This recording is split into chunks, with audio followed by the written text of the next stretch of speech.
গল্প দুই সৈনিক ও স্বাধীনতার সকাল। ভোরে সূর্য উঠছে, পাখির ডাক শোনা যাচ্ছে, পতাকা বাতাসে দুলছে। ভয়েস ওভার 15ই আগস্টের সকাল। তিরঙ্গায় ভোরের আলো। কর্নেল অরুণের ঘর। অরুণ জানালার পাশে দাঁড়িয়ে পতাকা দেখছেন, চোখে জল।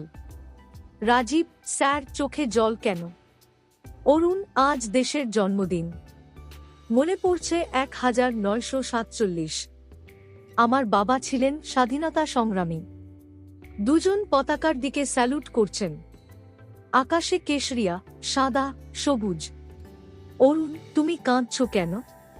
রাজীব, দাদু দ্বিতীয় বিশ্বযুদ্ধে শহীদ হয়েছিলেন, আমি তাকে দেখিনি। অরুণ, গর্বিত হও, বীরের নাতি।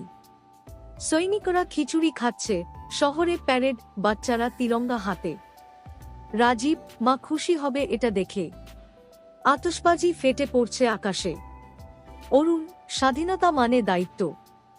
রাজীব, আমরা প্রতিজ্ঞা করি। ভোরে মার্চ করছে সৈনিকরা, পতাকার সামনে দাঁড়িয়ে স্যালুট।